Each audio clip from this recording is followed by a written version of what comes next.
O que Deus tem pedido para você hoje? O que você sabe no seu íntimo, lá na tua intimidade, no teu coração, no teu secreto, no momento que você deita a cabeça no seu travesseiro, o que é que você sabe ali que é vontade de Deus para a tua vida e você ainda tem resistido, você tem segurado, você tem impedido a si mesmo de entregar isso para Deus? Eu quero continuar hoje falando um pouquinho a respeito da porta velha, porque no último vídeo nós falamos dela de um modo geral, mas hoje eu quero fazer um adendo, fazer alguns acréscimos ao significado da porta velha, para que possamos compreender aquilo que Deus deseja falar aos nossos corações. A porta velha, ela representa aquilo, como foi dito no vídeo anterior, que é eterno, aquilo que não muda, aquilo que Deus deseja que permaneça da maneira como Ele criou. E hoje nós vivemos um mundo em constante mudança, em constante processo. E isso é muito complicado, porque a palavra de Deus é eterna e ela não muda. Passará o céu e a terra, porém a sua palavra não passará. Não será retirado nenhum pingo, nada será tirado. Dependendo da tradução, você vai encontrar explicações diferentes. Qual é a vontade de Deus para mim e para a tua vida num momento essencial? Qual é a vontade de Deus numa questão essencial para mim e para a tua vida? A vontade de Deus é que nós conheçamos a Ele. Deus nos criou para conhecê-lo, não para estudá-lo, não para entendê-lo, não para colocar ele sobre uma mesa e dissecá-lo como quem faz com um cadáver, porque Deus não está morto. Deus quer que nós venhamos a conhecê-lo. E isso se dá através de relacionamento. Isso se dá principalmente através da leitura, do estudo da palavra e através da adoração. E a adoração não é algo que nós damos a Deus porque Deus é carente. Não é algo que nós entregamos ao Senhor porque Deus precisa, porque Deus é fortalecido através disso e só pode agir através disso, não. A adoração é algo que nos torna parecido com Ele. E Deus deseja, assim como todo bom pai,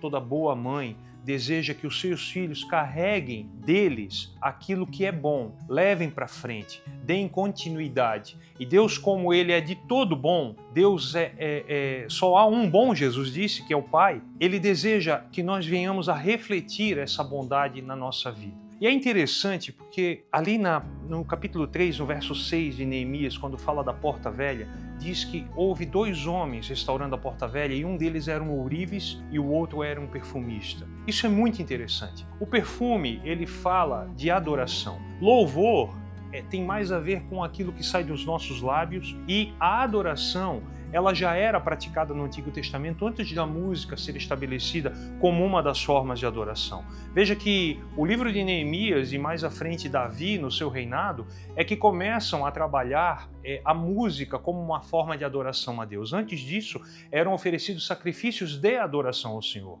Sim, sacrifícios pelo pecado, que eram queimados, animais que eram sacrificados e queimados e subiam como aroma agradável ao Senhor. Isso fala muito a nosso respeito daquilo que nós estamos vendo a respeito da porta velha, a respeito de adoração consistir naquilo que Deus quer receber e não naquilo que eu quero dar. Um exemplo clássico é o exemplo de Caim e Abel. Como tem se ouvido muito por aí, tem se dito muito ultimamente, que o primeiro assassinato na Bíblia, na história da humanidade, aconteceu por conta de um culto. Veja que Caim era agricultor e Abel era pastor de ovelhas. E quando chegou no tempo, quando Abel tinha ali as suas ovelhas, ele escolheu da primícia, o primeiro fruto, o primogênito, o melhor. A palavra primícia indica para isso, que ele escolheu o primeiro e o melhor para o Senhor. Enquanto que, a cabo de um tempo, Caim foi lá e deu do fruto da terra. Eu não estou dizendo, e a Bíblia não está afirmando, que o que Caim deu era algo ruim, era um fruto ruim,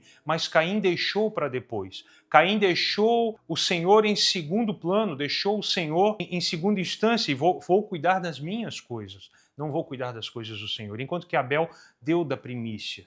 Isso é adoração, que subiu como aroma agradável, como aroma suave. E é interessante porque a nossa adoração, como eu disse, consiste em dar a Deus o que Deus quer receber. E eu comecei fazendo uma pergunta: o que Deus tem pedido para você? O que Deus tem colocado diante de ti e pedido que você renuncie, que você entregue? Assim como Abraão entregou o seu filho Isaque no seu coração e sacrificou Isaque no seu coração, não de fato e de verdade, não chegou a consumar porque o próprio Deus deu o livramento. Mas adoração é isso, é dar a Deus o que Deus quer que a gente dê para Ele, aquilo que Ele quer receber, não o que eu escolho fazer para o Senhor. Então, quando nós falamos aqui, alguns vídeos atrás, sobre Agar, que viu Deus pelas costas, e também falamos sobre Moisés, vendo Deus pelas costas, e quando Moisés vê Deus pelas costas, ele faz um salmo ali, um hino de louvor a Deus, ele diz que Deus grande e tremendo, tardio em irar-se. Essa palavra, no original, tardio em irar-se, é engraçado, nós traduzimos ela ao pé da letra, por quê? Porque ela significa aquele que tem um nariz longo, um nariz comprido, um nariz longo ou largo,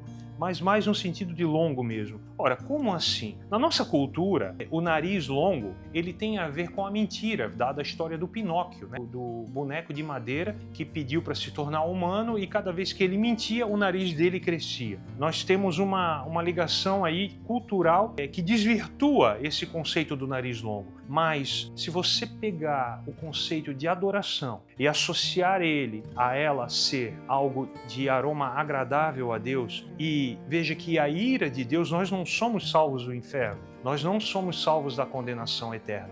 A Bíblia diz que nós somos salvos da ira de Deus, que Jesus ofereceu propiciação pelos nossos pecados. E ser propício a nós significa que é aplacar a ira que há sobre o pecado que eu e você cometemos. Isso é ser propício, isso é afastar a ira. E isso que a adoração oferece hoje, uma vez salvos, uma vez regenerado, o maior sacrifício de adoração feito na face da terra foi Jesus ter entregue a sua vida por mim e por você. Então, isso posto, nós entendemos que tudo aquilo que eu faço para Deus, que é aquilo que Deus deseja, sobe como aroma agradável. E isso aplaca, por assim dizer, a sentença sobre o meu e o teu pecado. A adoração é isso. Deus tem um nariz, um faro para cheirar o meu e o teu coração e ver o que sai dele, se é agradável ou não. Existem muitas coisas, muitos atos, muitas atitudes, muitas coisas que fazemos que realmente fedem diante de Deus. Tem um cheiro desagradável. Mas existe o bom perfume. E nós somos o bom perfume de Cristo. Nós carregamos isso, a Bíblia diz em Coríntios,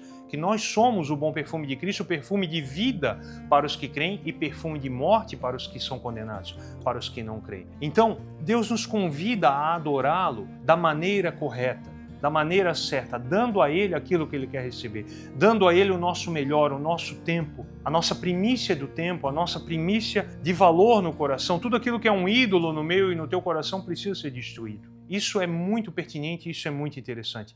Deus deseja nos abençoar e Deus não divide a sua glória com ninguém. Somente a Deus seja a glória. Então a Porta Velha fala disso, de eu voltar a dar ao Senhor sem modismos, sem querer criar uma nova tendência, mas eu voltar para as raízes, para a adoração genuína e verdadeira que o Senhor deseja receber de mim. Ah, mas então quer dizer que eu não posso cantar uma canção nova, eu tenho que cantar as canções antigas, eu tenho que fazer tudo de acordo com os hinários antigos, já que hoje a adoração está atrelada ao louvor? Não. Por pelo menos 9 vezes, eu já gravei um vídeo anterior falando isso, por pelo menos 9 vezes na Bíblia há menção de cantar ao Senhor um cântico novo. E o cântico novo tem mais a ver comigo e contigo do que com o Senhor, porque o cântico novo é algo fresco, ele não vira uma decoreba, algo que sai da minha e da tua boca sem passar pelo nosso coração, pela nossa mente, pela nossa análise. É isso que Deus deseja de mim e de você, que cada palavra que saia da minha boca e da tua,